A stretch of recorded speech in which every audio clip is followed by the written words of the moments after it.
Belasan pedagang menghampiri Wali Kota Makassar Munafri Arifuddin saat inspeksi mendadak atau sidak di Terminal Daya, Kecamatan Biringkanaya. Usai melihat aktivitas hingga bangunan di terminal tersebut, pedagang ramai-ramai mendatangi Munafri. Mereka menyampaikan keresahan yang selama ini dialami. Ketua Asosiasi Pedagang Terminal Daya, Abdul Ghaffar, menyampaikan sudah puluhan tahun mereka merasakan pahitnya pemasukan berjualan di Terminal Daya.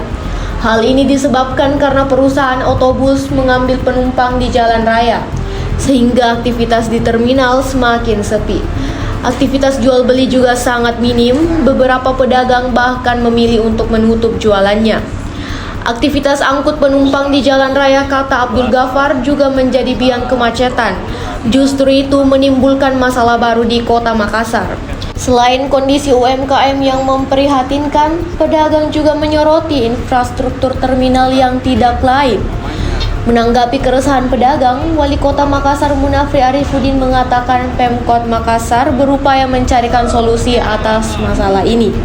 Seyogyanya, perusahaan otobus memang harus mengambil dan menurunkan penumpang di terminal. Selain membangkitkan UMKM, kegiatan bongkar muat penumpang di terminal juga bisa berdampak ke moda transportasi lainnya seperti PT-PT.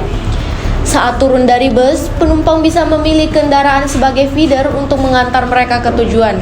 Hanya saja, penataan ini terhalang kewenangan.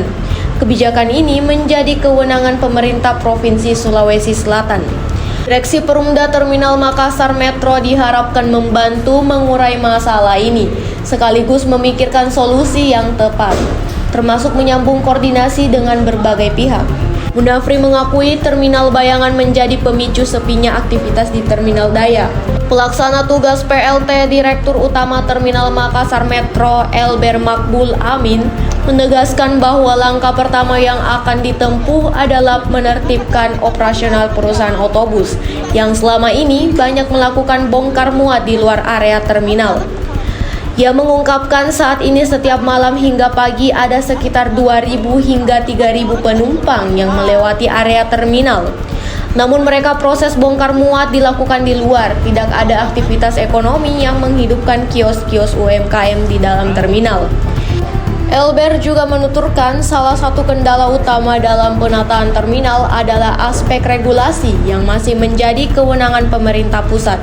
Dalam hal ini, Kementerian Perhubungan melalui balai terkait.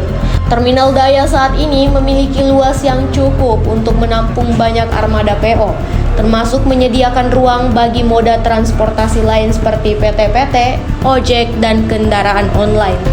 Dengan konsep integrasi, Terminal Daya dinilai sangat potensial menjadi pusat transportasi dan ekonomi. Terkait sisi keuangan, Elber menyebut bahwa pendapatan harian terminal saat ini berada di kisaran 8-9 juta rupiah per hari. Sumber utamanya berasal dari retribusi penumpang sebesar 3.000 dan tarif masuk kendaraan PO sebesar 15.000 hingga 20.000 per unit. Download Tribun X sekarang, menghadirkan lokal menjadi Indonesia.